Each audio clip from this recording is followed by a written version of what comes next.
Fala, rapaziada, mais um Papo de Leones. Voltamos, hein, Jorginho? Segunda Voltamos, né? temporada. Seja bem-vindo Feras. mais uma vez. E a promessa? Promessa está mantida. A gente prometeu que elevaríamos o nível a cada convidado e estamos cumprindo com a nossa promessa. Estávamos com saudades de vocês. Tantas novidades para falar, né, Jorge?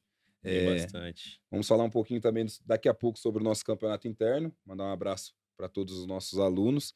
Iríamos gravar antes, porém, com a agenda do nosso convidado ficou um pouco difícil, mas deu certo. Estamos aqui com nosso ex-zagueiro, ex-atleta, porém homem de Deus, servo de Deus e com uma carreira intocável. Jogou em alguns lugares, Jorge, mas É, tem, vamos tem gol importante que daqui a pouco a sobre gente vai esse gol, vamos falar, deixar mais para o final sobre esse né? gol. Xandão, seja bem-vindo, meu amigo. Valeu, meu irmão. Que Deus te Muito obrigado. abençoe. Seja bem-vindo, Tiandão. Valeu, Jorge. Obrigado, meu irmão. Prazer imenso ter você com a gente aqui. Estávamos ali, o podcast começa ali embaixo, né? A gente estava num bate-papo e para iniciar esse bate-papo, esse nosso podcast, eu gostaria de dizer que nós trouxemos oito, sete, Se eu não me engano, ele é o oitavo. o oitavo, e agora é a segunda temporada e nós estamos tentando trazer pessoas que nos influenciaram de certa forma. E você nem sabe, mas você me influenciou bastante, tanto espiritualmente como profissionalmente, que um episódio que nós estávamos na Nazareno Central, estava o Xandão e o Fernandinho, também atleta profissional, jogou no Grêmio, no São Paulo, e vocês levantaram e o pastor Alex falou, poxa, aqui o Xandão, o Fernandinho e tal. Falei, pô, um dia eu quero sair para mim também, quero ser um atleta profissional, quero seguir a minha profissão. E logo em seguida ele fez uma oração ali para atletas que estavam sem contratos, que eu não tinha contrato ainda, eu era da base.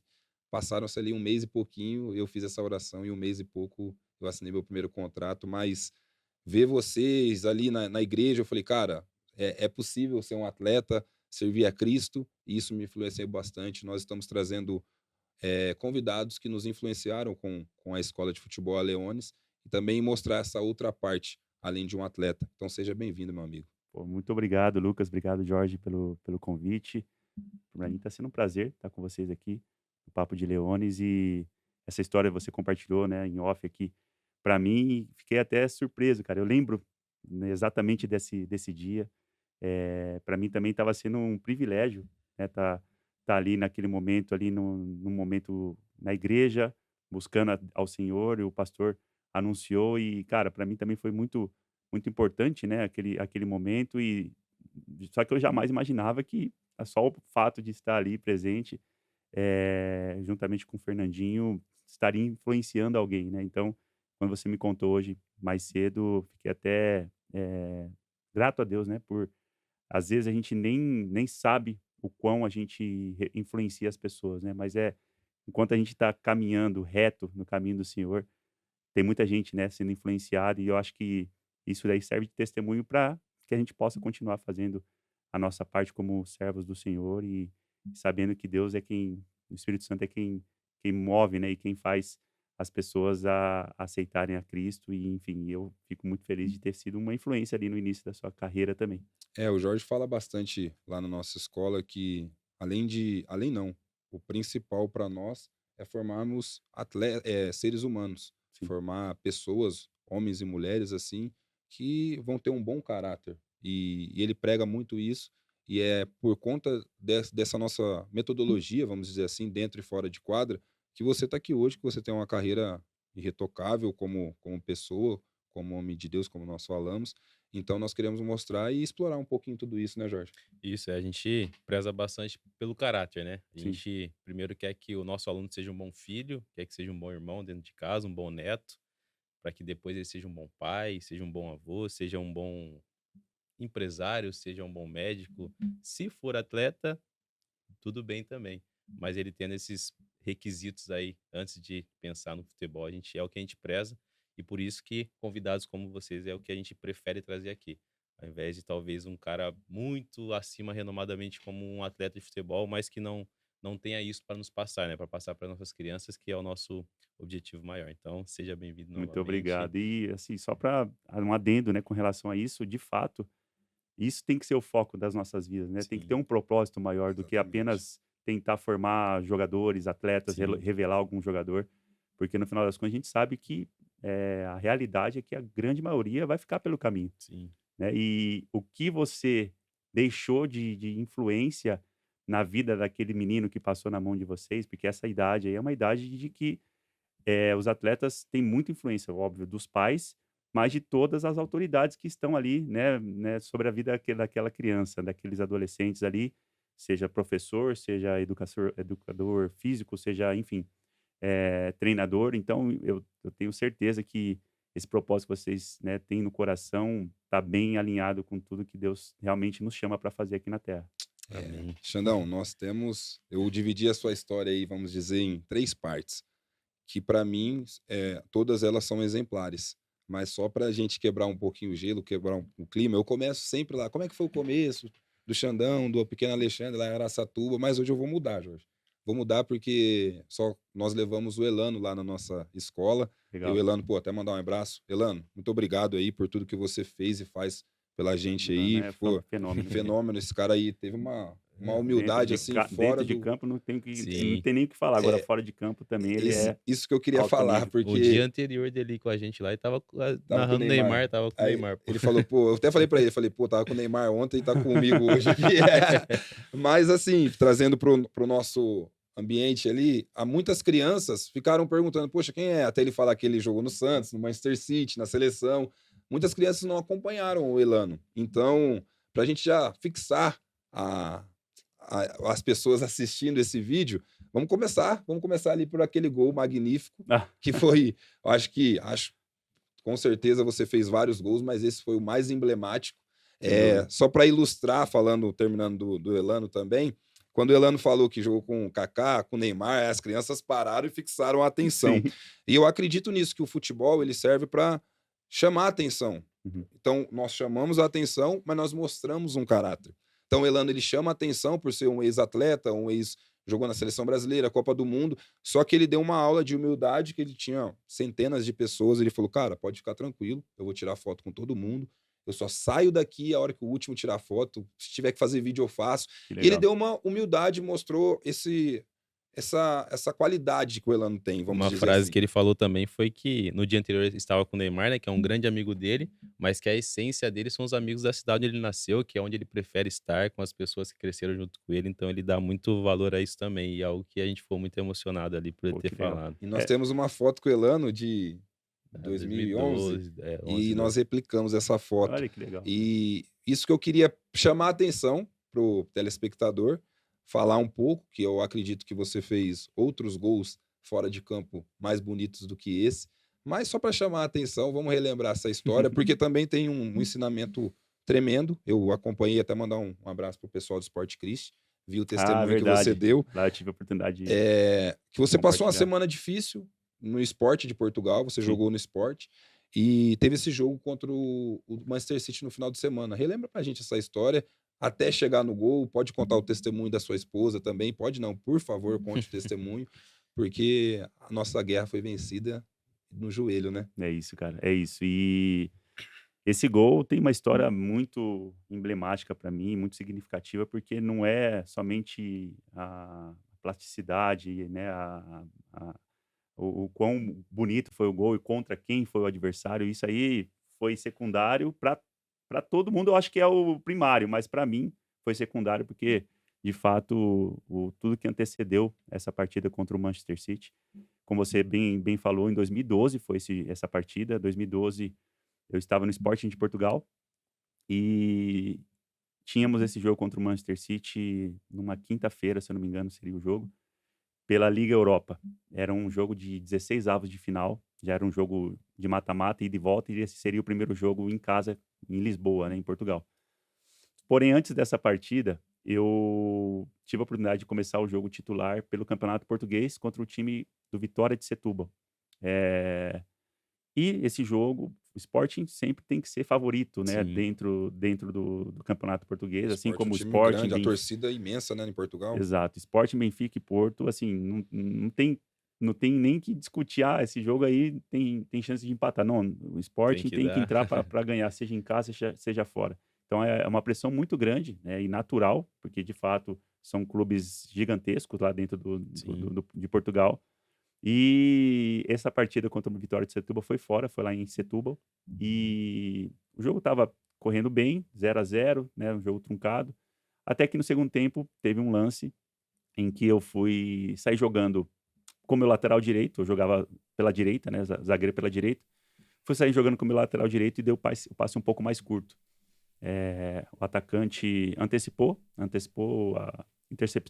um passo e praticamente saiu na cara do gol, fez o gol 1-0. E a gente ficou tentando virar, tentando buscar, né, para empatar e tentar virar depois. E não conseguimos, né? Bola batia na trave, né, passava, o goleiro fazia milagre, enfim. Terminou o jogo 1-0 pro Vitória de Setúbal.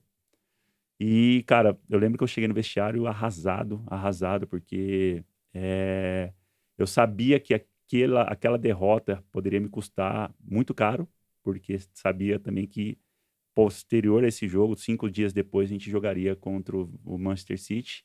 E para mim seria o jogo mais importante da minha carreira até aquele momento, né? Então, assim, eu cheguei arrasado no vestiário, chorando, né? Assim, sentindo muito mal mesmo. E eu lembro que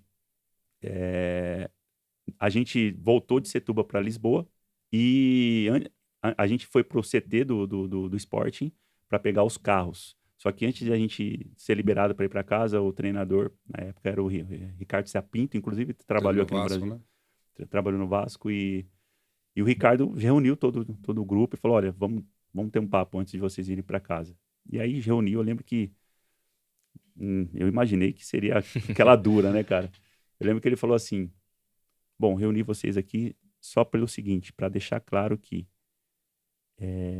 hoje a gente perdeu com uma falha individual do Xandão, porém, eu quero já deixar claro que ele é o único que está com posição garantida pro jogo contra o Manchester City. Olha, Ele é o único que já está garantido como titular. Os outros ainda vou definir a escalação, mas eu quero já deixar garantido, porque eu tenho total confiança no Xandão. e ninguém Cara, esperava, né? ali ele quebrou totalmente assim o clima, ninguém estava esperando, tava todo mundo achando que ele ia dar, né, uma dura olhar pela Sim. derrota, enfim, falar. E ele de repente falou algo totalmente inusitado, ninguém esperava que ele falaria aquilo, muito menos eu, né, claro. Só sei que aquela palavra ali, cara, eu tomei como uma oportunidade para dar a volta por cima, né? Eu lembro que eu cheguei em casa ainda cabisbaixo, óbvio, né? Ainda com a adrenalina do jogo, ter perdido o jogo com uma falha minha, eu sempre fui muito autocrítico, sempre me cobrei muito, né? E compartilhei com a minha esposa a minha tristeza, né, naquele momento. Falei também o que o treinador tinha nos passado ali. E eu lembro que a minha esposa, Roberta,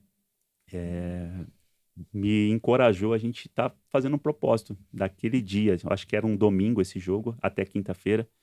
A gente está fazendo um propósito com Deus, jejuando e orando, intercedendo para que tudo corresse bem naquela partida contra o Manchester City. Eu lembro que a gente fez um jejum, ela fez um jejum completo, eu, por questão de não poder ficar sem me alimentar, eu tirei alguma coisa que eu gostava muito, que era o arroz, eu sempre gostei muito de comer arroz.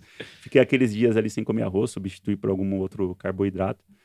E, cara, eu lembro que eu entrei naquela partida contra o Manchester City, assim, com sangue nos olhos e com um foco que eu não sei nem te explicar. Se você, não sei, eu acho que nem deve ter imagem, mas se tiver aquela imagem dos atletas entrando para perfilar, para cantar, tocar o hino, enfim, eu acho que minha cabeça deveria estar em outro mundo. Eu não conseguiria ver mais nada a não ser fixar minha mente e meus olhos no que eu teria que fazer, a minha responsabilidade naquele jogo, né? E, enfim, graças a Deus correu tudo bem. Defensivamente, eu como zagueiro, que seria algo primordial, foi uma das melhores partidas da minha carreira, Sim. cara. Tirei gol em cima da linha do Agüero. Com o Agüero tinha feito uma jogada lá e quase fez o gol, já tinha até passado pelo nosso goleiro e eu tirei um gol em cima da linha, né? Marquei, assim, de fato, muito, muito próximo. Agüero, Balotelli, Dzeko. Um timaço, cara.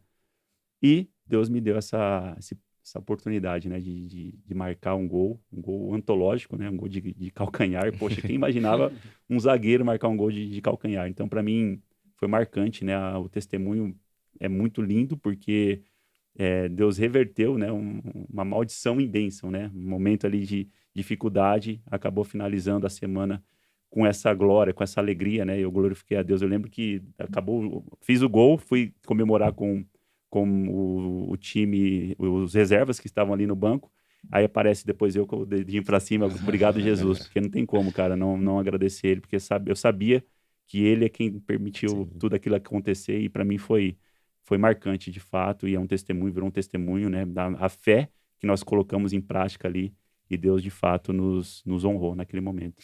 E o Manchester City tá rondando a gente, porque o Elano fez entre os 5 gols mais bonitos da história do Manchester City, o Elano foi nomeado. É mesmo? Um gol Sim. de falta do meio da eu lembro rua, desse gol, um mano. golaço, e agora nós temos um que fez, com certeza, Sim. um dos 5 mais bonitos contra o Manchester City, né, Contra. Jorge?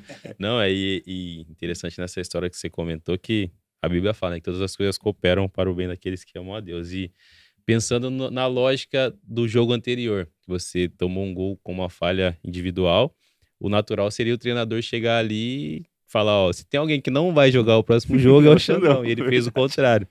E a gente preza também muito por esse lado, não só do treinador ver a pessoa como o atleta, como uma mercadoria, né? Sim. Como alguém que vai entrar lá e fazer o que ele tem que fazer. Não. A gente quer olhar o atleta também como uma pessoa. Pô, o cara falhou, mas não é algo que ele faz toda vez. Sim. Foi algo esporádico ali, que eu tenho certeza pela qualidade que ele tem, que eu já conheço do dia a dia, não vai fazer de novo, então eu vou dar essa oportunidade. É isso. Então é algo que eu pensei assim, pô, é algo que a gente também preza muito, né? A gente E- não olha só como o atleta, não, a gente olha como uma pessoa. Será que ele tá bem? O Hélio Cizianando veio aqui, falou muito disso, falou, pô, será que o cara dormiu bem? Será que o cara tá com problema em casa? O filho recém-nascido, será que ele dormiu legal? Então a gente pensa também nesse lado pessoa, né? É porque os pais, a nossa escola não, graças a Deus, os pais são maravilhosos, mas escola de futebol é difícil, que o pai coloca uma frustração, um Sim. sonho, até você fala um pouco sobre isso, mas você não fala que era como um fardo do seu pai, que ele queria Sim. realizar o sonho dele em você. Porém, eu acredito que existem limites e muitas vezes os pais extrapolam o limite. Às vezes uma criança falha até em treino, a gente Muitas acompanha às vezes. vezes no treino, alguma coisa erra, o pai fica assim, maluco. Poxa, se o cara lá no Sport de Portugal foi abraçado por uma pessoa que não é nem da família dele, imagine o que nós temos que fazer com os nossos filhos. Fica um ensinamento aí, Fica né, um cara? ensinamento, porque ele deu uma aula, como o Jorge sempre fala da escala, treinador, educador, professor e educador, né? Então, nós precisamos entender que o pai, o Jorge fala essa frase, o pai seja pai da criança. Sim. Seja pai, abrace ele no momento difícil, no momento bom, abrace ele. E é isso que nós queremos trazer. Tanto uma conscientização dos pais na escola, que, como eu volto a dizer, nós lá não temos problema nenhum, mas conscientizar, porque nós Sim. queremos deixar realmente uma marca. Eu acredito muito no projeto da Leones como uma marca realmente que vai servir de exemplo para outras pessoas.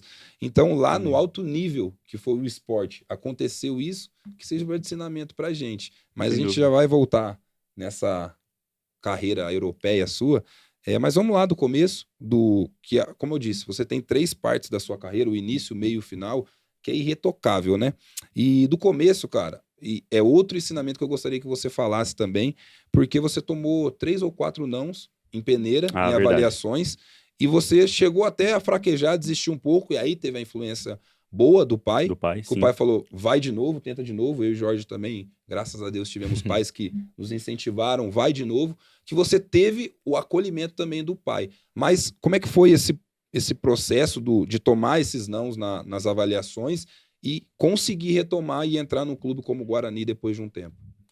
Ô, Lucas, eu vejo que cada um desses clubes que eu passei e eu tive uma reprovação, foi me forjando já foi me preparando para tudo que Deus estava me permitindo viver depois na minha carreira, né? Eu acho que, não digo que todas as histórias têm que ter as dificuldades sempre no início, eu acho que cada um vai ter sua história, né? Tem atleta que vai passar de primeira num teste desde os 13 anos, fazer a base toda, fazer uma carreira irretocável e nunca ter tido essa forja, né? De ter ouvido um não já no início. Então, não dá para comparar as histórias. Mas a minha história, cara, essa questão de ter tido essa forja, né? De ter feito algumas avaliações e não ter sido aprovado, eu acho que, poxa, sem dúvida nenhuma, é o que me ajudou muito a ter a carreira que eu tive, né? Por um momento, quase não vira, quase não dá certo, né? Como você mesmo citou, já comentei, inclusive, em outros podcasts. Mas, assim, a primeira vez que eu saí de casa foi com 15 anos de idade. Eu sou de Araçatuba, interior de São Paulo. E até os 15 anos eu ainda jogava nas escolinhas da minha cidade. Nunca tinha saído da barra da saia da minha mãe, né? Literalmente. Então, quando surgiu a primeira oportunidade no Grêmio, foi no Grêmio de Porto Alegre. E como surgiu essa oportunidade? Também meu pai acabou que sendo influência total para esse primeiro teste, porque teve um campeonato numa cidade próxima de Araçatuba, que chama Valparaíso. Inclusive, minha mãe é nascida lá, né? Eu tenho bastante parente nessa cidade. E teve um campeonato em Valparaíso onde o Grêmio de Porto Alegre participou. E, cara, meu pai, assim, eu acho que ele é talvez não seja uma referência para todos os pais, mas de qualquer forma, para mim, ele foi uma referência, assim, que se eu fui jogador hoje, se eu tive uma carreira como eu tive, graças a Deus e graças ao meu pai, mais do que, de repente, até a minha própria persistência. Meu pai persistiu mais por mim do que eu mesmo. Porque meu pai, desde criança, desde os 7 anos de idade, quando eu falei para ele que eu gostaria de ser jogador de futebol, onde a gente começou ali a intercalar entre futsal e futebol de campo, né? A gente conseguia fazer as duas coisas simultaneamente. Eu não lembro um dia de meu pai não me acompanhar no treino. Eu lembro que teve uma época que a gente também treinou numa cidade vizinha, em Birigui, e a gente tinha que pegar a bicicleta até a rodoviária, pegar o ônibus até a Birigui. Cara, não teve um dia que ele falhou. Não teve um dia que ele deixou de estar comigo ali. Ah, não, filho, hoje você vai sozinho, hoje eu tô... Não, meu pai sempre, assim, acreditou. Ele via potencial, óbvio, mas ele via que era possível realizar aquele sonho porque ele via vontade e dedicação da minha parte também, né? Além de talento, graças a Deus, isso já era notável, mas não só isso fez ele também acreditar. Ele via que eu tinha desejo, tinha vontade, tinha gana de me tornar jogador profissional. E, cara, ele fez de tudo por mim. Tudo, tudo, tudo. E eu, só complementando essa história do Grêmio de Porto Alegre, ele teve um jogo que o Grêmio estava jogando nesse campeonato lá em Valparaíso, e eu jogaria na sequência. Isso, exatamente. Aí eu lembro que meu pai, eu já estava me preparando, aquecendo ali fora de campo, né? Porque aí acaba um jogo, já começa outro, esses torneios de uma semana. E eu lembro que eu estava já me aquecendo e o meu pai sentado na arquibancada do lado de um diretor do Grêmio. Eu falei, o que meu pai tá armando? O que tá fazendo lá? Aí, beleza, acabou o jogo do Grêmio, a gente entrou, né, pra jogar, e daqui a pouco acabou o jogo. Fui perguntar pro meu pai, aí, pai, por que você tava sentado? Ele falou, não, filho, eu já tava negociando com o diretor, pegando contato pra gente fazer um teste, fazer uma avaliação pra você lá em Porto Alegre. E não é que ele conseguiu, cara. Ele ficou uma semana inteira ligando e caía na caixa postal, a de secretária não passava pro diretor, até que ele conseguiu falar com o diretor, que ele conseguiu o contato. E marcou a avaliação. Eu fui para Porto Alegre com 15 anos, peguei um ônibus, foi 24 horas de viagem de ônibus de Araçatuba até Porto Alegre. Cheguei lá, cara, sozinho. Assim, foi realmente a primeira forja ali que, de fato, começou a me moldar. Até mesmo o caráter, né? Eu acho que o futebol, é a maior ferramenta para moldar caráter de qualquer homem, né? Assim, mesmo que não chegue, mas tudo que a gente passa ali na base de dificuldade faz com que a gente vire um ser humano melhor. Sim. Eu acho que é o propósito, inclusive, do projeto de vocês, né? E eu lembro que eu cheguei em Porto Alegre, cara, sem conhecer ninguém. O diretor foi me receber na rodoviária. E eu lembro que na época não tinha celular ainda, né? Era orelhão, né? Eu lembro que eu todos os dias, por orelhão, chorava 1 hora no telefone com a minha mãe. Falei, mãe, não tô aguentando, quero ir embora. Enfim, só sei que, ainda assim, depois de 1 mês, o diretor chegou a me falar, olha, você foi aprovado, porém a gente não tem lugar para te alojar. Se seu pai pagar uma pensão, você fica. Então, assim, não chegou a ser um não, mas acabou que não avançando nesse primeiro momento, porque meu pai não tinha condições financeiras para me bancar. Então, voltei para Araçatuba. Então, já a primeira frustraçãozinha já começou a rolar ali. Voltei, graças a Deus, não perdi o ano escolar, né? Consegui terminar o ano, não cheguei reprovado, apesar desse 1 mês fora. E isso foi em 2003. Eu lembro que foi o ano centenário do Grêmio de Porto Alegre. Ele estava completando 100 anos, né? Então, assim, eu voltei para Araçatuba. Em 2004 surgiu mais uma oportunidade, agora dessa vez no São Paulo. Pô, eu sou São Paulino desde criança, né? A influência do meu avô. E, para mim, era a oportunidade que eu precisava para eu, de repente, realizar um sonho, né? De jogar no São Paulo. E acabou que, depois também de um mês em avaliação, na época não era Cotia ainda. Cotia foi exatamente no mesmo ano que eu cheguei lá, só que eles ainda estavam na transição de... Eles estavam num centro de treinamento chamado Sportville, ficava em Barueri. É bem legal lá, cara, a estrutura é bem bacana. A gente foi, acho que era Cotia já, né? Não lembro agora, porque até tem o seu Geraldo, que é o que... Era ele era o chegou diretor. a aprovar eu e o Jorge numa época, numa É mesmo? avaliação pro São Paulo. Foi ele o diretor que foi me receber também na estação de trem, e ele que também foi o diretor que estava na categoria de base naquele momento. E o seu Geraldo, depois de um mês em avaliação, me chamou na sala dele, e eu lembro que eu tinha chegado eu e mais 2 meninos de Três Lagoas, Mato Grosso. E um deles era zagueiro também, e outro atacante, o Rafinha. O Rafinha, eu tinha certeza que ia passar, porque, cara, ele fazia 4, 5 gols por amistoso lá, né, nesses 30 dias que a gente ficou lá. Então, realmente, ele era diferente, se destacou, inclusive fez carreira, chegou a profissionalizar, mas aí depois eu acabei não acompanhando mais a carreira dele. E eu sabia que um dos 2 zagueiros não ia passar, né? Era eu e o outro menino, que eu não me recordo o nome. E eu lembro que ele chamou os 3 ao mesmo tempo para conversar, para dar a notícia, porque a gente chegou junto e também foi dada a notícia juntos também sobre a avaliação. E eu lembro que o seu Geraldo comunicou claramente para os 3, olha, os 3 foram aprovados, podem voltar para a cidade de vocês, trazer a matrícula da escola de vocês e vocês vão alojar e já vão ficar, né, no elenco, né, do Sub-15. Era Sub-15, não, Sub-17 já. Eu tinha 16 anos, só que já era antes Sub-17. E eu lembro que, pô, eu saí da sala do seu Geraldo, assim, uma alegria que eu não sei explicar, né, porque era o meu sonho que eu estava realizando de passar numa base, né, de algum clube, e, cara, ir na base do clube que é meu clube de infância, né? E, de repente, cara, eu lembro que eu tinha ido por Orelhão, ligar para os meus pais para dar a notícia, e já estava no quarto, no alojamento, arrumando as malas, porque tinha uma van que ia pegar nós 3 para levar para a rodoviária e a gente já voltar para as cidades nossas, né? Cara, eu só sei que nesse intervalo, enquanto eu estava arrumando as coisas, algum funcionário do seu Geraldo chegou, bateu na porta. Ó, o seu Geraldo tá mandando você, Alexandre. Na época não era Xandão ainda, né? O Alexandre, o seu Geraldo tá te chamando lá na sala novamente. Falei, tá bom. Eu já fui meio que na dúvida. Falei, será que é? Será que é algum papel, algum documento que eu tenho que pegar, sei lá, assinar? Só sei que eu cheguei lá, ele falou, Alexandre, olha, eu lamento te falar, mas infelizmente eu me equivoquei. Acabei de conversar com o Zé Carlos. Zé Carlos era o treinador da minha categoria na época. Acabei de conversar com o Zé Carlos, cara, e você acabou não sendo aprovado. Peço desculpas, enfim, lamento. Meu, caramba, uma tristeza muito grande. Né? Eu lembro que caiu o mundo.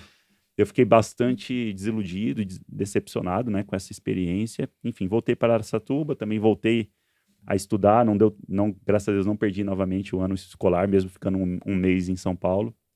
E só que nisso já essa segunda experiência já me deu um baquezinho assim. Eu tinha 16 anos na época, mas ainda continuei, voltei para Araçatuba, continuei treinando, me preparando, né, para que, se Deus permitisse surgir mais alguma avaliação, eu estava preparado. E eu lembro que apareceu novamente, que é essa do Corinthians, que a gente, né, acho que não, a gente falou em off sobre o Zé Augusto, né? Eu fui para Itaquera, eu ainda tinha 16 anos, foi em janeiro, eu completei 17 anos em fevereiro, então ainda no mesmo intervalo de menos de um ano, fui no São Paulo no começo do ano, e depois no começo do ano seguinte eu fui no Corinthians. Fiquei uma semana em avaliação, uma avaliação bem menor do que as demais. Em uma semana, o treinador da categoria na época, Sub-17, do Corinthians, era o Zé Augusto, né, que a gente está conversando. Lendário, Zé Augusto é lendário. Né, até trabalharam juntos, enfim. E o Zé me chamou para conversar e falou, Alexandre, eu vejo muita qualidade em você, porém, não está acima dos zagueiros que eu já tenho aqui no elenco, no Sub-17. Então, eu não consigo te segurar agora, né? Mas não desiste, porque você tem qualidade e você vai chegar. Eu não sei, cara, depois eu fico pensando, será que é um discurso para não desanimar os meninos? Será que é algo que ele já fala para todos? Ou se foi algo específico que ele viu em mim, que realmente tinha qualidade? Então, assim, sempre fica essa dúvida, mas de qualquer forma, foi o discurso, mas no final das contas, talvez foi uma forma gourmetizada de falar, ó, eu tô te reprovando, mas não fique mal. Mas no final das contas eu voltei para Araçatuba já, dessa vez já bem desanimado, mesmo com essa palavra de ânimo que o Zé Augusto me deu ali naquele momento. E eu falei pro meu pai, assim que eu cheguei em Araçatuba, isso em janeiro de 2005, isso, né? Eu estava com 16 para 17 anos. Eu falei pro meu pai, eu sempre tive o desejo de ajudar meus pais financeiramente, né? Compor renda. Essa era meu desejo. E eu lembro que eu falei pro meu pai, eu não quero mais futebol, é o meu sonho, desde os 7 anos a gente está na batalha aí. Mas hoje, com 17 anos, eu tenho consciência de que já passou da hora de eu trazer alguma renda para dentro de casa. Então eu prefiro parar de treinar, continuar os estudos, terminar os estudos pela manhã e à tarde, o período que eu treinaria, eu quero fazer um curso profissionalizante para aprender alguma profissão e começar a trazer alguma renda para dentro de casa. Meu pai foi contra na minha decisão, mas eu estava decidido. De fato, eu voltei para Araçatuba já com essa convicção. E pus em prática. Eu fiz um curso no Senai. Senac. É um curso de mecânica de automóvel. É um curso de 2 anos para aprender a ser mecânico. Sim. Eu lembro que meu pai, do primeiro dia do curso até o momento que ele conseguiu me convencer, ele não desistiu. Todos os dias antes de eu sair do curso, falou, eu acho que dá para você tentar ainda mais uma vez. E ficou nisso na minha cabeça um tempão. Eu lembro que em questão de 2 meses, cara, 2 meses de curso, deu tempo nem de aprender a trocar a roda do carro. Meu pai conseguiu me convencer. Filho, vamos tentar mais uma vez, por favor. Pelo pai. Ele, assim, foi bem... Ele foi na ferida, falou, pelo pai, vamos tentar mais essa vez, faz esse esforço pelo pai. E eu falei, cara, eu vou ouvir o conselho do meu pai. Eu vou tentar mais uma vez. Pai, eu vou tentar mais uma vez. Mas se surgir uma oportunidade e eu reprovar, não passar, é a última e agora chega. E aí, provavelmente eu teria sido mecânico hoje. Sim. Né? Mas apareceu essa oportunidade e a oportunidade apareceu de uma forma até inusitada, porque não foi das outras vezes, surgiu, alguém tinha contato com algum clube, no caso o Grêmio de Porto Alegre foi meu pai que conseguiu, mas os demais, o São Paulo e o Corinthians, tinha um treinador da minha escolinha lá em Araçatuba, o seu Mané, ele tinha levado outros atletas nesses 2 clubes há muito tempo atrás, e esses atletas vingaram, deram certo e ganhou muito moral nesses clubes, né? E ele conseguiu abrir essa porta para que eu pudesse fazer teste no São Paulo e no Corinthians.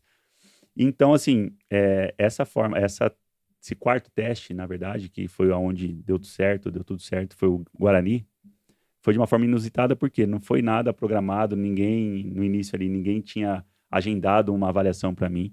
Mas eu estava num treino coletivo na minha cidade, na escolinha que eu treinava lá, na Fundação Birim. E eu lembro que eu treinei muito bem nesse treino e, como óbvio, meu pai estava lá do lado de fora assistindo o treino. Então, como eu falei, desde os 7 anos, meu pai nunca deixou de ir um treino me acompanhar, cara. Então, meu pai estava lá nesse treino e eu lembro que nesse dia tinha um preparador de goleiro do Sub-17 do Guarani, ele é de Araçatuba. E ele estava em Araçatuba e foi assistir o treino. Agora, por que ele foi assistir? Se ele já foi com a intenção de procurar algum talento para poder levar, eu acredito que deva ter sido assim, mas ninguém avisou, ninguém falou nada que ele estava lá. Só sei que acabou o treino, o Zecão era o preparador de goleiro do Sub-17 do Guarani e era de Araçatuba. Ele assistiu o treino, eu me destaquei e já veio conversar comigo. Falou, olha, Alexandre, eu vi você treinar, cara, e pela sua qualidade, eu acredito que você passa na avaliação lá. Eu sou amigo do treinador. O treinador da minha categoria na época era o Renato Morungaba, Renato Pemucho, que fez carreira, né, seleção brasileira, São Paulo. E o Renato é meu amigo e eu tenho influência para poder ajudar, de repente dar uma forcinha ali para você ser aprovado. Você tá afim de fazer um teste no Guarani? Eu falei, cara, é a oportunidade que eu preciso. É a última oportunidade que eu enxergo que possa dar certo. E foi assim, cara. Então, isso em janeiro eu fui reprovado no Corinthians. Esse teste surgiu em abril, do mesmo ano, 3 meses depois. 2 meses eu fiquei fazendo o curso de mecânico, em fevereiro. E março, eu lembro que metade de março eu saí, questão de 15 dias, cara. 15 dias. Eu voltei a treinar na escolinha, já surgiu essa avaliação no Guarani. Aí no Guarani eu fiquei 3 semanas de avaliação, fui aprovado, o Renato me chamou, olha, Alexandre, você vai ficar com a gente, pode voltar para Araçatuba, trazer a matrícula da escola.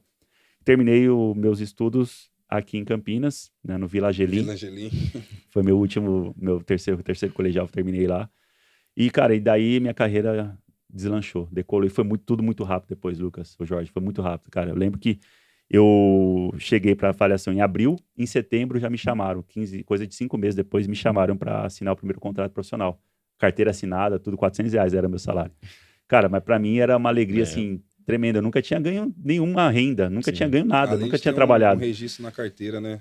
Cara, antigamente isso valia muito. Isso valia muito, né? Então, para mim, assim, foi muito, muito, muito gratificante, né? Tudo que aconteceu da forma que foi. E foi essa história toda que eu contei aí, resumidamente, foi o que me forjou e aos poucos a gente foi ganhando outras provas, porque, poxa, depois disso eu fiquei 4 anos morando debaixo da arquibancada lá do Brinco de Ouro.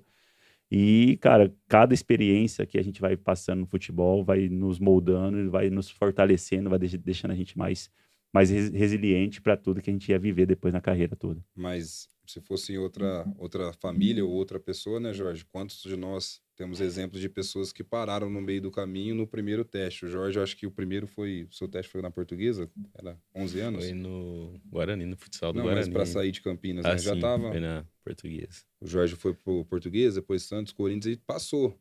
Ele passou. Eu, no Corinthians, eu não cheguei a passar. No Santos também não cheguei a passar. Também tive alguns não. Mas quantos param ali no meio do caminho, Sim. né, Jorge? Que a gente conhece que não tem essa resiliência de ir, persistir. Também não tem uma base familiar, vamos dizer acho assim. que isso fez total diferença poxa, a meu favor, cara. Vai lá, tenta de novo. E, poxa, só você falou que foi bem rápido assim as coisas. Nós acompanhamos um pouquinho da sua carreira. E realmente foi muito rápido, mas você cavou muito, teve processos, né? Você chega, joga no Guarani, depois tem uma oportunidade da Traffic te comprar, você vai pro Barueri, que na época era um brasileiro da Série A. Antes do Barueri ainda fui pro Fluminense. Foi pro Fluminense, ficou 4 meses no Fluminense ainda. Não tive oportunidade, aí a Traffic entendeu que eu precisava estar na vitrine, jogar. Não importa qual o tamanho, a tradição do clube. Aí foi aí que a gente entendeu que o projeto do Barueri faria muito sentido. O Barueri nesse ano tinha subido para a Série A, né? O Ralf, Castan. O Castan, ele e o Castan era na zaga, era um baita de um time que fizeram ali em 2009, daí isso já. 2009, isso, e cara, todos os 11 titulares foram para time grande depois, todos. Como que era o nome do centroavante? O Valbaiano. Tinha o Valbaiano, tinha o Pedrão. Pedrão fazia gol demais também. Eu fazendo tudo isso para chegar numa proposta que eu acredito que foi aí que você falou, poxa, cheguei de verdade mesmo, porque nós falamos muito que, com todo respeito ao Guarani, ao Barueri, mas o Fluminense que você não chegou a atuar tanto, mas quando chega a proposta do São Paulo, como é que foi para você e como é que foi dar notícia para os seus pais? Principalmente para o seu pai, né, que batalhou tanto para você conseguir esse objetivo, acho que ele já estava muito feliz de você tá só no Guarani jogando. Agora imagine chegar uma proposta do São Paulo. São Paulo tinha acabado de vir de 3 campeões brasileiros, 3 campeões seguido e, poxa, na época era o time do momento, assim, o São Paulo. Como é que foi chegar essa proposta? Como é que foi? Já estavam te namorando? Tem até uma conversa inusitada que o Rogério Ceni chega em você e fala, poxa, estamos ali te observando, estamos analisando. Mas como que foi esse processo para chegar no São Paulo? Lucas, para mim, quando eu tive a oportunidade de atuar pela primeira vez na Série A do Brasileiro, no Barueri, eu já estava realizado. Falei, cara, eu cheguei na Série A, cara, que da hora. Tipo, eu comecei no Guarani, a gente começou, meu primeiro, quando eu subi profissional, o Guarani estava numa situação bem crítica, sabe? A gente estava na Série A2 do Paulista e na Série C do Brasileiro. E graças a Deus, em 2 anos de profissional no Guarani, a gente conseguiu o acesso da Série A2 para a Série A1 e da Série C para a Série B. Em 2007, Série A2 para a Série A1 e 2008, Série C para a Série B. Então, assim, foi de forma bem rápida, aconteceu tudo ali no início da minha carreira profissional. E eu me destacando já desde o início, né, com 19 anos já fui lançado no meu primeiro jogo. Eu estreiei com 19 anos, já tinha completado 19 anos e nunca mais saí. Eu estreiei, fui o melhor em campo na partida contra o Mirassol, empatamos 0-0 lá em Mirassol. O Guarani tinha perdido de 5-0 para o Rio Preto, um jogo anterior, e estava na zona de rebaixamento da Série A2. E aí chamaram os meninos da base, e foi aí que eu fui lançado na Cova dos Leões, mas Deus me honrou muito nessa partida. Fui eleito o melhor em campo e, cara, dali em diante eu ganhei tanto o prêmio de melhor em campo. Eu fiquei na época, né, as rádios daqui de Campinas dava ticket para você abastecer o carro, dava rodízio de carne. Ganhei muito desses aí, cara, nesse primeiro campeonato meu profissional. E foi já um combustível para a sequência de tudo que eu vivi ali no Guarani e depois no restante da minha carreira, né? Mas quando eu cheguei na Série A, ali eu me senti realizado, que eu lembro que era um sonho que eu tinha desde que eu me tornei profissional. Eu falei, um dia eu quero jogar a Série A. E aí o Barueri, na verdade, cara, foi muito um processo. Foram poucos meses, foram 8 meses, foi só o Campeonato Brasileiro meu. Eu cheguei lá em abril ou maio de 2009, fiquei até dezembro de 2009. E realmente abracei aquela oportunidade de jogar Série A, cara, desfrutei, né, muito daquele Campeonato Brasileiro e destaquei, como todo time, né, a gente classificou para a Copa Sul-Americana, chegamos a até ficar no G4 por um momento ali, terminamos, eu acho que em 8º ou 9º o campeonato, mas o time todo foi muito bem, se destacou. E eu lembro que já no segundo turno teve o jogo contra o São Paulo lá no Morumbi. E de fato, o Rogério Ceni, após a partida, ele chega em mim e comenta, olha, a gente está monitorando você. Eu não sei se você já sabia. Eu falei, não estava sabendo não, ainda não. Aí, cara, quando ele falou isso, meu coração já até palpitou. Eu falei, mano, como assim, velho? Eu reprovei na base do São Paulo. E agora o Rogério Ceni, o maior ídolo da história do São Paulo, tá vindo falar que eles estão me monitorando para atuar no profissional. Então, para mim, assim, foi um baque, né? Um baque positivo, óbvio. E eu já, assim, apesar dessa boa notícia e, enfim, aquela euforia inicial, tentei manter focado no campeonato, apesar de já, de fato, depois do que ele falou, já começou a ter uma negociação entre meus empresários e o São Paulo, e as coisas foi evoluindo, foi avançando, até que deu tudo certo, fechamos. Mas foi fechar já depois que acabou o campeonato mesmo, já era dezembro, já tinha acabado o Campeonato Brasileiro, foi quando a gente, de fato, concluiu a negociação e deu certo a gente assinar o contrato. Mas, para mim, foi assim, algo surreal, né? Uma experiência, parecia um sonho que eu estava vivendo ali. Até que, de fato, quando anuncia, né, o dia de apresentação, eu chego lá e, cara, eu entro no vestiário, lá do CT da Barra Funda, criada, mano. Rivaldo, Cleber cheguei Santana. Lá de táxi, eu falei, cara, eu não tinha nem carro naquele momento ainda. Na verdade, eu tinha um carro. Essa é uma história que é até legal eu comentar, ô Lucas. Fica à vontade. Porque acho que serve até de exemplo, de edificação até para outros meninos que estão começando, né? Eu lembro que quando eu subi profissional do Guarani, eu tinha 18 para 19 anos, é a fase que todo mundo quer tirar carteira de habilitação, né? Tirei minha carteira de habilitação e quando eu comecei a me destacar no Guarani, eu saí de R$400 para R$600, ainda entre a transição da base profissional.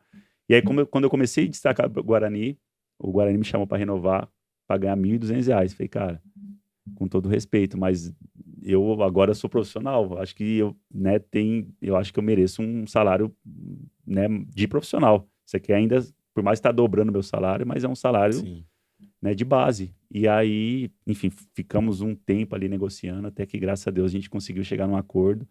E eu lembro que saiu de R$600 para R$3.000 meu salário. Meu primeiro salário, assim, já de profissional, de fato.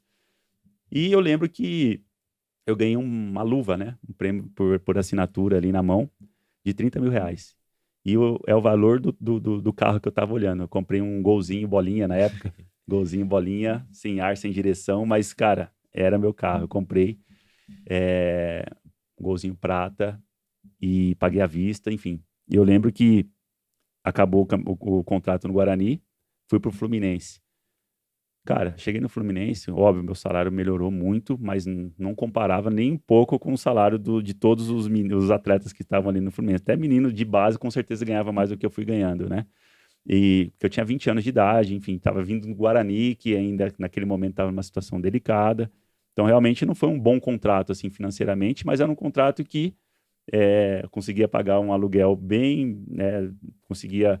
Mas eu falei, cara, não dá para trocar de carro. Né? Então, até aproveitei essa oportunidade para contar essa experiência, né? E eu cheguei lá com meu Golzinho bolinha, sem ar, sem direção, no Rio de Janeiro, 40 graus. E aí estacionava o carro do lado do Thiago Neves, Fred, Conca, os caras só BMW, Mercedes, X6. E, cara, eu lembro que o manobrista da Laranjeiras, lá do Fluminense, ele falou, pô, você não vai trocar de carro não, irmão? Você tá no Fluminense, velho. Falei, putz, eu até queria, mas eu não tenho condição não, Ainda velho. não. E eu lembro que os torcedores, quando eu chegava, sempre ficava aqueles torcedores esperando os jogadores passarem no portão ali do CT, da Laranjeiras. Os caras olharam assim, falaram, esse é jogador aí? É jogador, será? Os caras ficavam na dúvida se era jogador, pô, um golzinho, bolinha. Sim. Então, assim, e eu lembro que assim, ainda não sabia muito sobre finanças, mas eu sempre tive a mente muito boa para economia. Eu sempre fui alguém que gostava de poupar, né? Porque eu via a privação que eu vivi com os meus pais ali num certo momento. Eu via, por exemplo, meu pai negociando com a agiota, levou eu para negociar com a agiota para tentar postergar a dívida ali. Então, assim, eu cresci com isso. Eu falei, cara, o dia que eu começar a ganhar dinheiro, eu não vou ficar bobeando, não. Eu vou dar valor. E eu lembro que eu fiquei todo esse tempo no, no Fluminense, esses 4 meses com o meu golzinho, o pessoal tirando sarro, zoando, e eu falei, cara, não tem condição. O salário que eu tenho não dá para trocar de carro ainda. Eu tenho outras prioridades, quero comprar uma casa para os meus pais, quero comprar uma casa para mim. Depois que eu Sim. fizer tudo isso, aí sim eu penso em trocar de carro. Prioridades, né? Então, exatamente. Então, eu fiquei com o golzinho bolinha ali, fui pro Barueri, continuei com o golzinho bolinha, até que eu cheguei no São Paulo, aí sim já teve um contrato, um salário 3 vezes maior do que eu ganhava no Fluminense, ainda assim comparado com os demais do São Paulo, ainda estava bem, bem distante, mas era um contrato que já me permitia me dar esse luxo de trocar de carro, né? Foi aí que lá eu acabei trocando de carro, comprei um Passat seminovo, comprei do meu empresário, ele que vendeu para mim. Putz, meu empresário ainda fumava, cara. Putz, até Pra sair aquele sair, cheiro de ó. cigarro. Falei, cara, vou comprar porque, como era como empresário, ele facilitou, né, o pagamento. Então, para mim, foi bom. Eu consegui encaixar ali as parcelas do carro no meu salário e foi tranquilo, né? Mas então, assim, até aproveitando essa oportunidade, só troquei de carro de fato depois que as prioridades estavam bem definidas. Sim. Depois que eu consegui construir uma casa para meus pais em Araçatuba, consegui dar entrada no primeiro imóvel meu. Então, assim, e naquele momento, foi o ano que eu troquei de carro, foi o ano que eu casei também. Então, assim, já estava começando a melhorar a situação financeiramente. Então, assim, é isso que eu gostaria também de aproveitar nessa oportunidade para esses meninos que estão começando, né, saber colocar a prioridade no lugar certo, né? Eu vejo muito atleta que a prioridade acaba sendo comprar um carro importado. Às vezes não tem nem azulejo em casa e Eu lembro que eu acho que tem o Gilmar Fubá, se eu não me engano, Da tem uma BMW história que dele, ficou né? pra fora, né? que a mãe dele dormia no E- carro. Então, assim, é basicamente isso. A gente tem que dar valor, né, ao privilégio de ser um atleta profissional, né? Não são, isso é para poucos, tudo que a gente vive, né?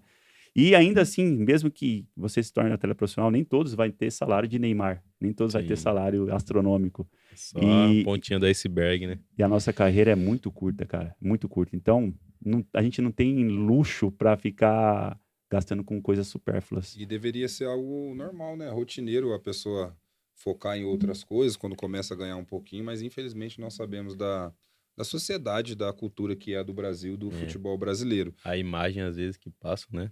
A pessoa não quer andar com um gol, mas hoje em dia, infelizmente, temos exemplos, nós vamos chegar para a reta final também dessa parte do financeiro, de pessoas que não tão legal e ganharam muito dinheiro, né? Que Sim. não souberam investir ou aplicar. E até algo que nós aplicamos muito na nossa escola é tira o colete, estende o colete amarelo de um lado, colete branco do outro, pega os cones, Organização, disciplina. organização. Porque como eu sou atleta ainda, eu não tinha tanto a experiência que o Jorge tem para dar aula. E eu via ele mandando a molecada pegar os cones, acabou o treino de 4 estações.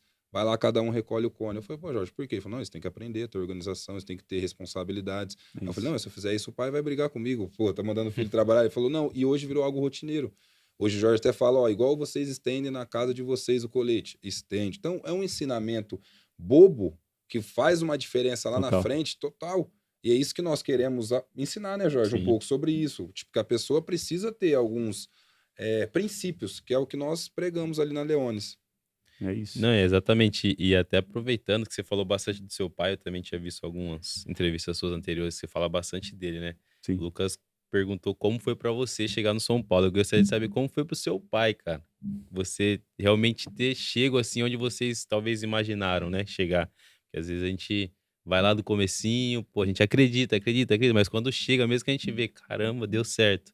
E eu gostaria de saber se tem algum depoimento do seu pai pra você, ou se você lembra de alguma frase, de algum momento com ele, assim, que ele externou essa emoção de você ter conseguido chegar, principalmente no São Paulo, que era um sonho de vocês. Ô Jorge, eu acho que a chegada no São Paulo para o meu pai não foi tão representativa quanto a chegada no profissional do Guarani.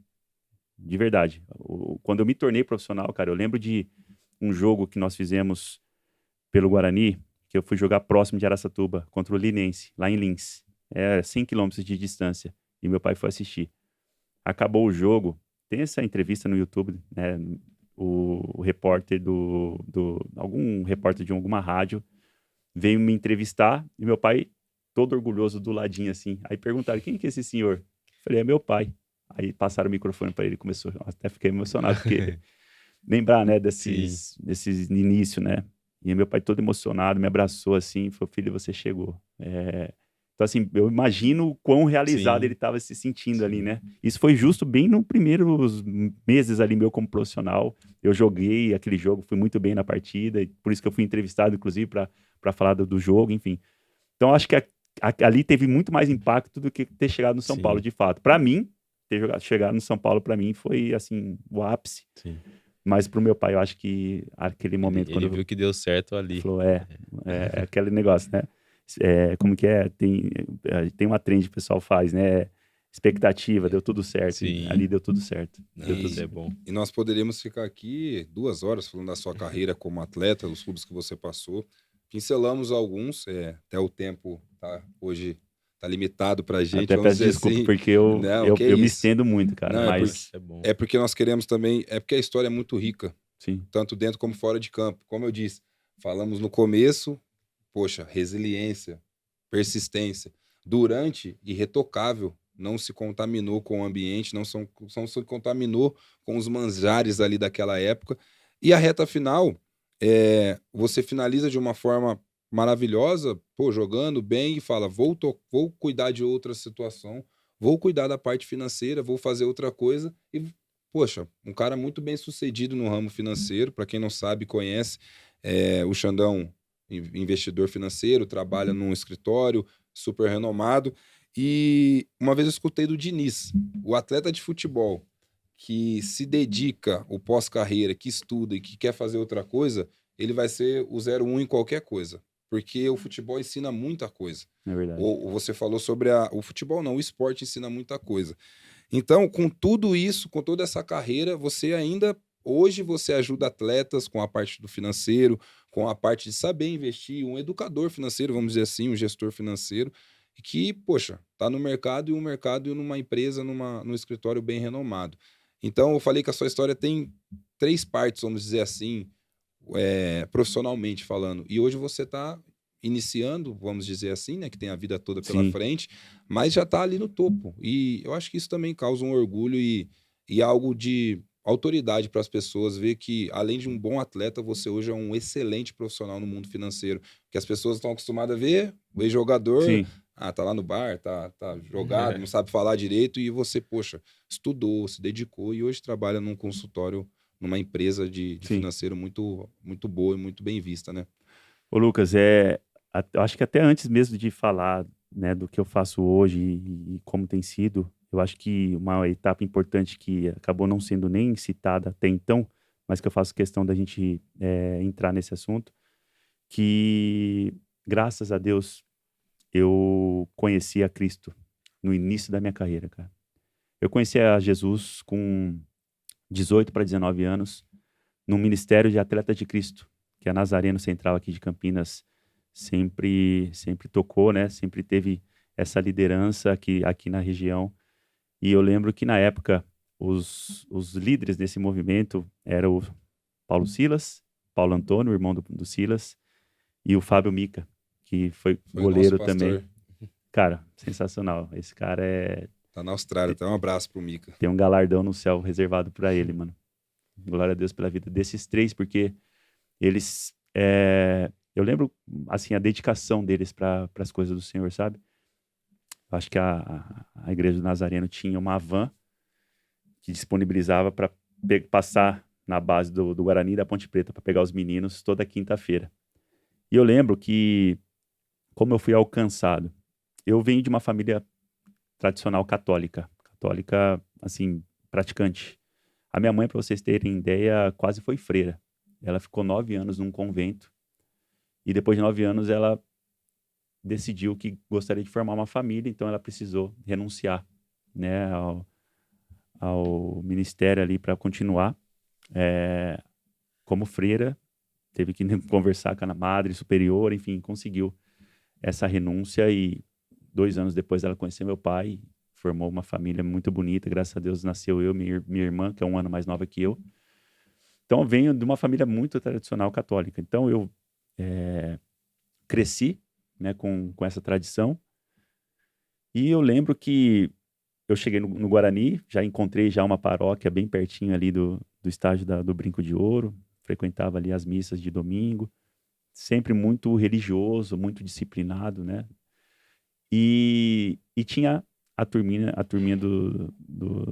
dos evangélicos, né? Dos cristãos protestantes dentro do alojamento, que sempre nos convidava para as reuniões de quinta-feira do Atleta de Cristo.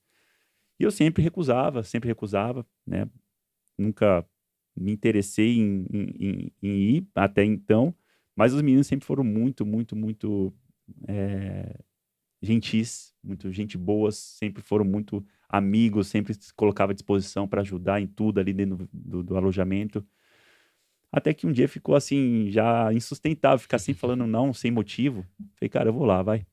Até porque também tinha, né, uma isca, vamos Tinha o dizer assim. lanche, Lanche né? depois. Esse Deus aí- pegou todo mundo por esse lanche aí. Não teve jeito, cara. Falei, cara, não tenho nada a perder. No pior das hipóteses, o lanchinho tá Fui garantido, né? lanchar. Aquele cachorro quente. Batia aquela larica brava já no final da noite ali, a gente não tinha mais o que comer, ou teria que ter algum dinheirinho para ir no Patropi, né, que era ali do Que era ladinho. difícil, né, ter esse dinheirinho para Exato. ir no Patropi. Então eu fui, aceitei o convite, depois de muita insistência, é verdade, mas eu fui. Cara, eu lembro que já na primeira reunião, se eu não me engano, foi o Mica que levou a palavra naquele dia, o pastor Fábio Mica. E a palavra, assim, eu não tinha hábito de abrir Bíblia. Eu falo, na minha experiência como católico até então, eu não tinha hábito de abrir Bíblia, de ler Bíblia. A minha tradição era chegar no domingo e ler o folhetinho junto com o compadre, né? E, cara, aquele dia, vamos abrir suas Bíblias. Eu levei minha Bíblia católica, minha mãe tinha dado uma Bíblia para mim. Só que eu nunca tinha aberto, pra você ter ideia. Cheio de adesivinho, esmilinguido pra lá, pra cá, mas nunca tinha aberto. Cheio de... E eu levei a minha Bíblia e eu lembro que o pastor pediu pra abrir. Na época eu não era pastor ainda, ele estava ainda jogando, né, o Mica. Pediu para abrir numa passagem onde falava sobre a gente não adorar a imagem de escultura. Cara, foi tão confrontante aquela passagem, porque, assim, tudo que eu acreditava sobre a verdade, sobre quem era Jesus, sobre a Bíblia, caiu por terra ali, porque eu sempre fui devoto à imagem de escultura, até aquele momento.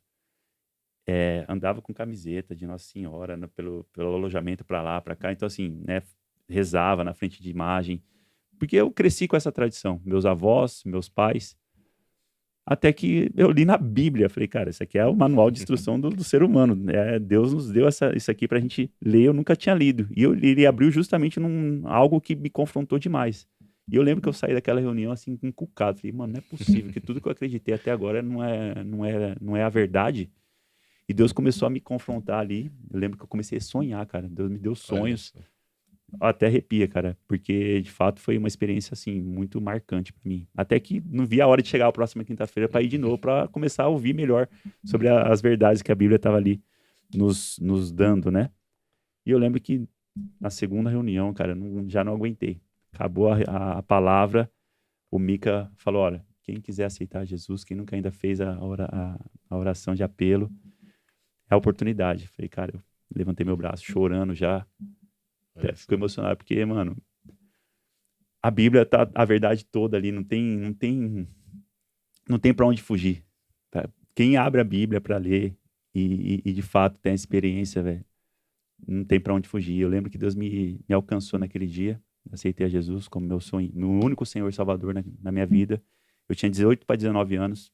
E daí em diante, né, até hoje a gente tem, né, mantido a nossa fé. Graças a Deus casei com a minha esposa, a Roberta, que era da Nazareno Central também. Já também tinha a mesma fé que eu acabei de conhecer naquele momento.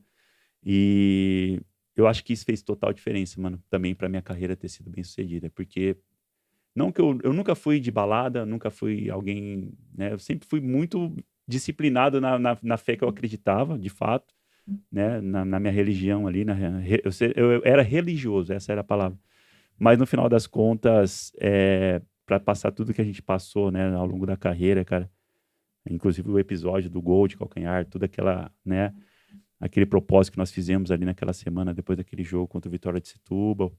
Tudo essas experiências que Deus permitiu a gente viver. Se eu não o conhecesse, talvez eu teria, às vezes, Sim. passado por maus bocados ali naquele, né, durante toda a minha trajetória, né? Principalmente, poxa, eu fiquei 4 anos na Rússia. Não foi fácil, esses 4 anos de Rússia.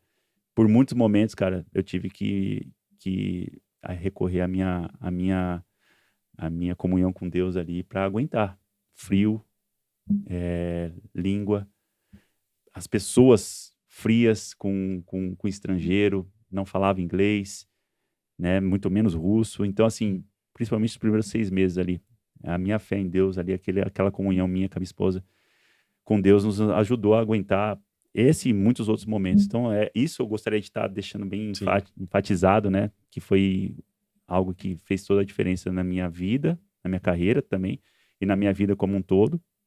E aí, falando um pouquinho mais agora sobre essa reta final, né? Pós-carreira. Isso é uma coisa que a maioria dos atletas não sabe o que quer fazer pós-carreira, né? A maioria dos atletas chega no final da carreira, às vezes posterga a aposentadoria, porque não sabe o que vai fazer, só sabe jogar futebol. Nunca pensou em fazer mais nada além de futebol. Pô, vou parar, vou fazer o que da vida? Muitos até ficam, né, depressivos por um momento ali, até se encontrar, até fazer alguma coisa. Mas a verdade é que a gente para super jovem para a vida. Para com 35, 40, alguns. Eu parei com 32. Né? Então tem uma vida toda para viver e às vezes, né, bate aquela depressão de não saber o que vai fazer dali em diante. Mas a vida continua. Né? Você tem que encontrar alguma coisa para ter algum significado, algum propósito, né? Eu lembro que eu tinha bem definido já isso quando eu parasse de jogar. Eu já sabia o que eu queria fazer, porque ao longo da minha carreira eu fui desenvolvendo isso, né? E meu coração foi queimando para isso, que era o quê? Eu queria ajudar outros atletas a se planejar financeiramente para o pós-carreira. É algo que eu tive a oportunidade de ter, esse auxílio, essa assistência da GCB Investimentos, que é a empresa que cuidou do meu patrimônio basicamente desde o início da minha carreira ali. Já são quase 14 anos que eu estou como investidor na GCB. E eu lembro que já na reta final da minha carreira, eu já comecei a conversar, né, a reunir com o fundador da GCB, o Gustavo Blasco, e sugerir a gente criar alguma coisa para os atletas ali, porque eu gostaria de estar expandindo, né? Antes eu só estava falando no boca a boca com os amigos que eu joguei junto, né? Falando a importância de guardar, de poupar, de investir, mas eu queria expandir, né, para mais atletas isso, e foi aí que a gente conseguiu tirar do papel assim que eu parei de jogar. E hoje a gente tem um braço dentro da GCB, que é a GCB Sports, que a gente hoje tem assessoria e uma consultoria de investimentos exclusivo para os atletas, né? E graças a Deus tem crescido muito, né? Os atletas têm ficado muito satisfeitos com tudo que a gente tem prestado de serviço ali. Já são mais de 300 atletas que estão com a gente ali, acreditando, né, no nosso trabalho. E graças a Deus, cara, Deus já me deu uma transição de carreira bem sucedida e tem corrido tudo bem. Cara, e eu acho não, com certeza, com todo respeito aos outros episódios, mas acho que o episódio mais complexo e mais completo financeiramente, espiritualmente, profissionalmente, como pessoa. Um exemplo, acho que isso que nós queremos deixar bem claro, tem que ter a parte 2.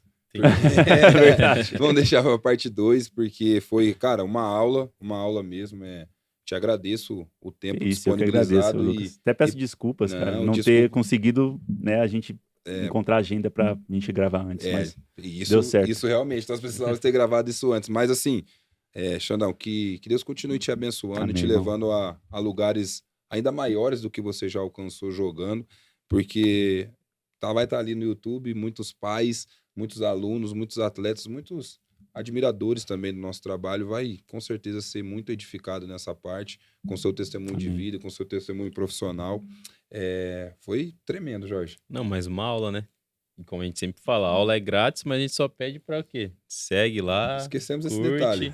Esquecemos esse Compartilha. detalhe, compartilha. Porque o pessoal só fica se alimentando ali, nem Ajuda a gente inscrito também, no né? canal. Ei, vamos ter uma parte aqui agora. Tá pronto aí, Pedrinho, aquela parte pra gente? Uma parte nova agora. Merchan, ô Xandão. aí Tô até sim. com a merchan gente tá agora. evoluindo, Aí hein? sim. Nós estamos com o nosso primeiro campeonato interno agora. Começa dia 8 de março. E nós temos alguns patrocinadores, Legal, algumas importante, pessoas né? que estão Pessoas que investindo, acreditam, né? que estão acreditando no nosso projeto, e eu gostaria de falar de algumas delas. Isso aqui, Espaço Jardim, Psicologia, Amar os Jardins, que para quem tem aí um jardim, precisa de uma manutençãozinha, algo do tipo, é importante. Sim. Bom, aqui, Espaço Jardim fala um pouco sobre psicologia, e nós sabemos como as crianças, até pais e crianças, precisam dessa parte da psicóloga. A esposa do Jorge é psicóloga também. Legal. Então, nós tentamos apresentar alguns braços, e esse é um também que vai ajudar psicologicamente o nosso pessoal. Amar o Jardim, já falamos. Muito obrigado aí para quem tem manutenção. Washington Neves, uma imobiliária ali de Hortolândia e região, para quem está precisando aí, não só de um investidor, mas como quem quiser também fundo imobiliário, com um projeto de imóveis, está aqui também com o nosso corretor que está ajudando a gente. E o último, a Igreja de Cristo Arena, que também está patrocinando a gente, que seria acredita esse muito. projeto? A Igreja de Cristo Arena é minha igreja aqui no Ah, Matão, é? minha Que igreja. legal, mano. E eles acreditam muito na parte também social. Eles estão Bacana. entrando muito forte na parte social, expandindo através do esporte, e está patrocinando a gente. Gostaria de falar alguma coisa, Jorge, sobre o campeonato interno? Só pedir pro pessoal ficar ligado aí, quem não fez inscrições ainda, corre lá, dá tempo ainda? Acabou. Acabou? Infelizmente acabou, só para a próxima edição. Avisamos, era por tempo determinado, né? E 4 times, 3 categorias, 4 times: Borussia, Real Madrid, Chelsea e Bayern. Depois a gente traz imagens aqui da competição, como foi, vai ser algo levar bacana. o Xandão lá para entregar Opa, o vamos lá. troféu. Vai ser um prazer, É porque cara. foi o combinado. Agora o Xandão vai lá e o Elano vem aqui agora. Boa, Vamos mano. trocar. Mas, Xandão, obrigado, cara, mais uma Isso, vez. eu que agradeço, mano. Quer Eu que falar mais agradeço. alguma coisa, Jorge? Não, só agradecer mesmo pelo tempo disponibilizado aí. A gente teve mais uma aula, com certeza vai ser algo que vai agregar bastante, não só para nós, mas como para todos que assistirem aí. E eu quero finalizar parabenizando vocês também, né? Por tirar do papel um projeto que nasceu no coração de vocês e com um propósito, né, maior. Que não é somente, como a gente conversou, né? Não é somente formar atletas. É formar caráter, formar homens para a vida. Né? Que é a realidade. A grande maioria não vai chegar. Essa é a verdade. Não adianta ficar, né, a gente tentar iludir ninguém. Essa é a verdade. Não por falta de talento, mas porque realmente aqui é um celeiro, né? Sim. É um celeiro e não tem como. O celeiro tem que ter uma peneira que vai selecionar os melhores, e alguns vão ficar pelo caminho, infelizmente, às vezes até com mais talento do que outros que chegam. Essa é a verdade. Assim, eu presenciei na minha carreira muitos atletas que eu sou um deles, que eu via que tinha muitos jogadores à frente de mim com talento, porém faltou um pouco mais, que é isso que faz a diferença no final das contas. A dedicação, né, a força de vontade, isso sem dúvida ajuda, né, complementa o talento. Então, parabéns para vocês também, viu, cara? Obrigado. Parabéns pelo projeto do Leones. Tenho dúvida que vocês estão plantando sementes, de repente, não só para, de repente, revelar alguns jogadores para o futebol, mas sementes que daqui a pouco um desses meninos, daqui 20 anos, está lá já falando, poxa, eu fui semeado lá na minha passagem pelo Leones, mas hoje eu sou um homem com caráter, eu tenho aqui uma família digna, e isso eu acho que não tem preço, né, Não cara? tem, Não cara. tem preço. Isso aí, com Sim. certeza, vocês vão colher esse fruto lá na frente, pode ter certeza. Vocês vão ainda receber muitos testemunhos de meninos que passaram na mão de vocês, que ou se não chegaram como atletas, mas sem dúvida formaram uma família, estão na presença de Jesus. Isso aí não tem preço, é para eternidade. Eternidade, isso aí Isso aí. não dá pra gente mensurar. Esse é o nosso objetivo. E só lembrando que tem mais 7 aulas para trás aí. Quem quiser assistir, por favor, no Sim. nosso canal. Encerramos por aqui, gente. Muito obrigado. Muito E obrigado. um abraço a todos. Fiquem com Deus. Até mais. É nóis.